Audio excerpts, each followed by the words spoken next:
I think we are good. What's up, guys? It's Troncoso back at it again with another live, and here we are on Thursday, October 16, 2025. I'm in the flesh. I'm real.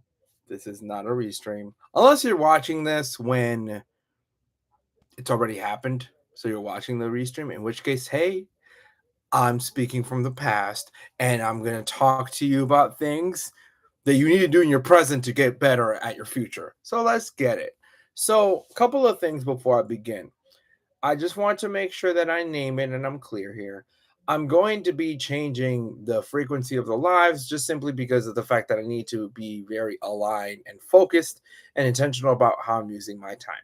So, what's going to happen is every first Thursday of the month, I will be doing a live on YouTube. So that means that happens every first Thursday. That will not change. I will also be doing a live on our school community, and that's going to be more informal of like Q&As, asking questions, connecting, really just anything that you have to talk about. We can be able to do that. That's on the second Tuesday of every month. That is also available in the join link that should be in the description of both this video and of my bio. And again, it's free. You don't have to pay to join. It just simply is a place for us to be able to have strong community. I'm going to be developing a couple of things over the next few weeks so that we actually have a community, classrooms, like we start learning these developmental tools. So I think it's going to be a really cool thing to do. So I'm excited for that. But I think it'll be really great to see how this goes. And my video frequency is also going to change to once a month. So that means first Monday. So the first week and a half is going to be pretty strong every single month. But I think that's going to be great so that you can see more frequency, well, more strength in that way, which also means that my videos are going to be a bit longer. So that way you can kind of get more content. But also, hey, if you want to get more content, that's what the school group is for. Like you'll be able to kind of join there, get more reps in. And again, it is a free community. So it doesn't hurt you to be able to join. I'm going to be doing some raffles as it relates to being able to do some one-on-ones with me, working on your consulting, working on your speaking, working on your SEL, working on how you effectively work as a communicator. And by that, I mean, like, what does it mean for you to be like solid as a person? Like, I know that's such a general statement. So, to be more specific, more concise, and precise, I would argue that you are not your best self because you haven't optimized yourself. Now, from a public speaking standpoint, it's you're not enunciating, you're not being clear, you're not taking a pause and moving forward. That's usually what is a problem. But I would argue that there are these things. They're called red flags. I call them red flags because they're not exactly bad, but they do stick out. They do identify things within you that might be an issue. You might be somebody that fidgets a lot. You might be somebody that, picks their pants. You might be someone that gets irritable very quickly. You might be someone that doesn't like to talk. So because you don't like to talk, you aren't clear. Because you're not clear, people are judging you because they're understanding you in the wrong way, but you didn't want them to understand that way, but it's too late. So you're like, you don't want to clarify because you're still kind of scared. So you're just kind of like, help, but like you're angry and then you're to the side and you get more and more simmery. So when like a teacher or a boss or a colleague, they talk to you like you're okay. You say you're fine, but like that doesn't really mean that you're fine. So you just kind of go into this loop where you're not exactly sure what you're doing. Sound familiar?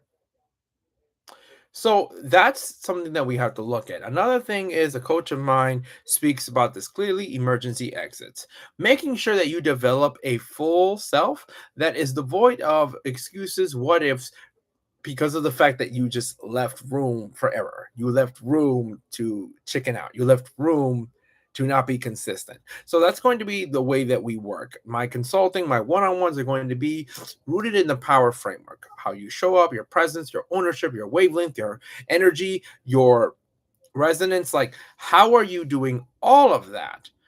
Part of that is making sure that you tackle every single part of you. Maybe you can't show up your best self in that meeting because you're hungry.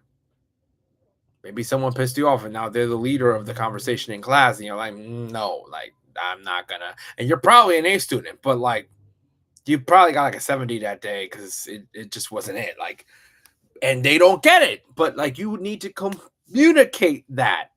But you can't communicate that because you have to deal with the fact that you feel that way first. And then we can communicate what are the things you can do. Communicate in a clear way, communicate in a good way. That's what you want to work on. So we're going to do a lot of that.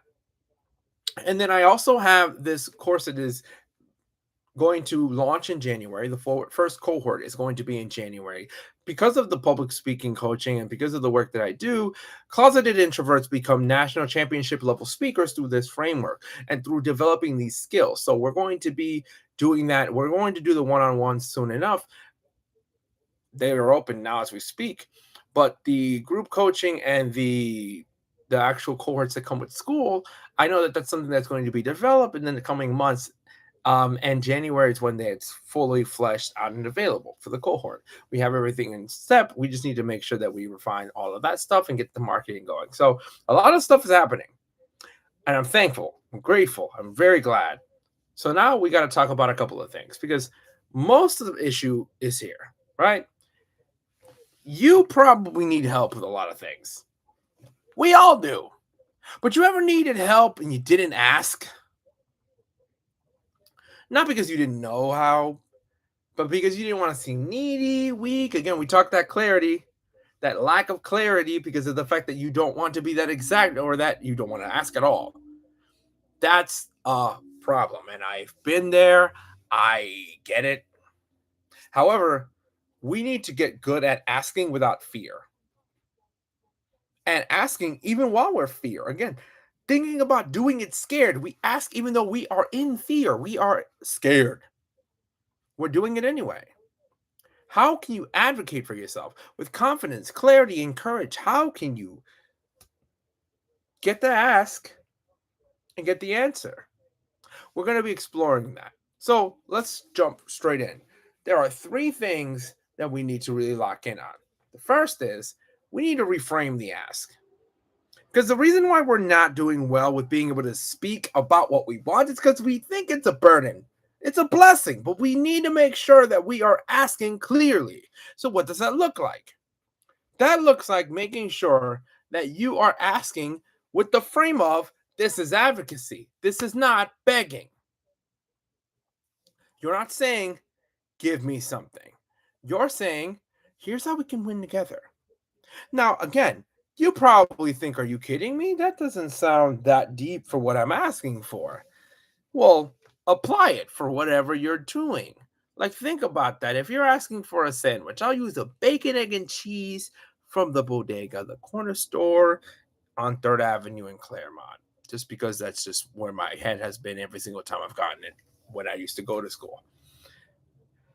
When you ask, think about what that means. How do we win together? The person that you're asking for usually gets money and you get fed. So automatically there's a dynamic. But when you're asking for the food, sometimes you're just like, I don't know. I don't like talking to this person. I don't like looking at the eye contact. I'm not good at speaking at 6:58 in the morning. But the thing about it is you need to understand that you need to advocate for yourself. You're hungry. And again, if you don't eat, then you become the person that's just like hungry, and then you go to the corner first period class, and then you're upset, and then you get like grr, grr, grr, at the teacher because of the fact that you didn't ask properly. You need to advocate for yourself. I'm hungry, so eat. Go for it. So think about this. What's the last time you held back from asking for what you needed? Not exactly what you wanted. Sometimes you need these things. But the thing is, we train our brains a lot to change needs into wants. It's not that big of a deal. I want it. I don't need it. But the problem is that you do. You do. It's a need. And because it's a need, it needs to be fulfilled. So, what does that look like for you to advocate for that need? Think about this, right? To move forward, I want this. I want you to write that down and I want you to send it over. I need this in order to move forward in my day, to move forward in my time, to move forward in this class, to move forward in my life. I need this one thing. But you need to be able to reframe this. So it's not you pandering, it's purpose filled.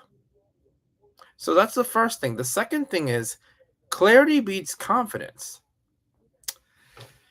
I'm just going to be very honest here. It doesn't matter how confident you are. If you're not clear, I have no idea how we're going to move forward. It just doesn't make sense. So people don't respond to vague requests, they respond to specific ones. And again, you might get a half hearted response, but that doesn't mean you don't know what you're doing. That doesn't mean you're going to get everything clear the way that you need to. So you need to be clear. So instead of saying, can you help me? Try, can you give me 10 minutes to review my outline before Friday? Like, can you help me? Doesn't make sense. I've had students that literally will be like, I need help. With what? Your hair, your school, your pacing, your anger. Like, what do you need help with? I need help in this class. In this class, as it relates to you, like sitting down at the desk, like you need help with homework. You need help with clarifying this assignment. Do you need help with making sure that you do well by connecting with this person that probably pissed you off this morning and you want to have a good relationship? Like, what do you need help with? So we need to be clear. Be clear, be concise and precise. I don't need you to give me the diary of everything that happened from the gate. However, you should kind of tell me what happened so we can get to a point where we know what you need. Then you need to be concise and precise. So be practical here. How clear are you? And I know that's actually one of my issues that I've been working on. I'll be honest. I'll be honest.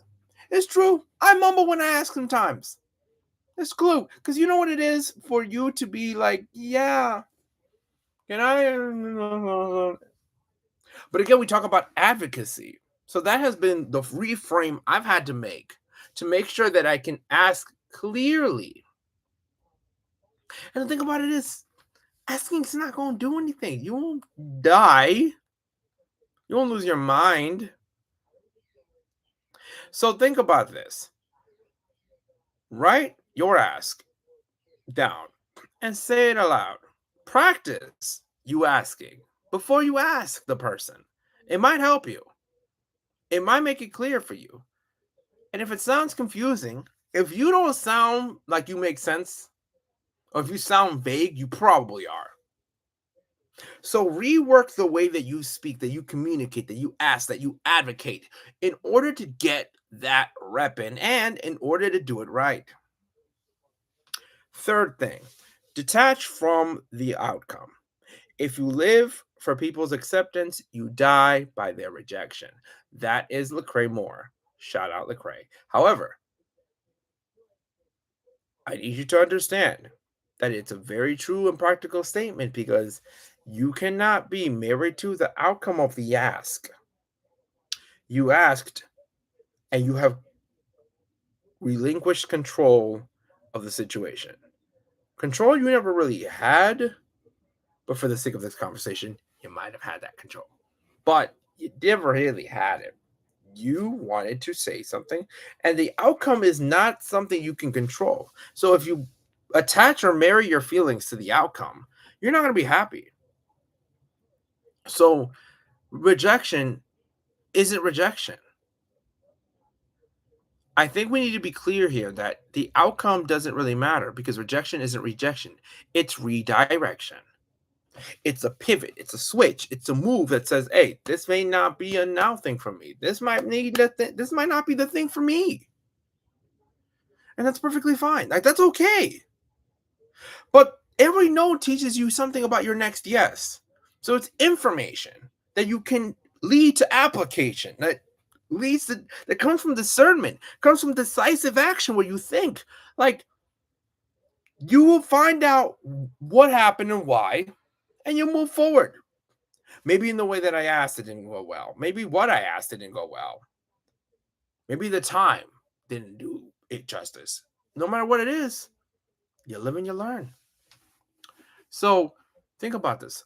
What's one no that asked you that actually redirected you to something better? Think about that no that changed the landscape of your life simply because of the fact that you were courageous enough to ask and it didn't crumble you when you got a no.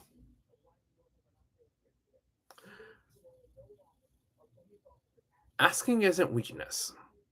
You're not feeble, you're not fickle, you're not false, you're not weak because you asked. Asking is not weakness, it's wisdom. Clarity creates confidence and courage creates connection. So, in order to connect, in order to be your best self, in order to be a good communicator, a fearless communicator, you got to be able to fearlessly communicate. And that means fearlessly collaborate. And sometimes collaboration is at the back end of an ask. So, how are you asking? What are you asking? Are you asking? Think about that. So, this is what we need you to focus on, right? I need you to reframe. I need you to clarify. I need you to detach. I need you to reframe your ask and remember that it's not a burden, it's a blessing. It's advocacy. It's you moving with assignment. It's being practical about what you need and being exact. You need to clarify. You need to be clear about what you need and be asking it. Do not ask amiss because you will not get a clear thing. It will miss because you asked amiss. And detach, whatever the outcome is, it's fine. Whatever the problem, it's fine. It didn't work out this way, it's fine. I didn't get exactly what I wanted, it's fine. Because you know that by detaching yourself from the outcome, no matter what, you're okay. You live, you learn, and you're redirected to what is yours. So I leave you with this as I land the plane. I want you to write one thing you need this week and actually ask for it. Actually,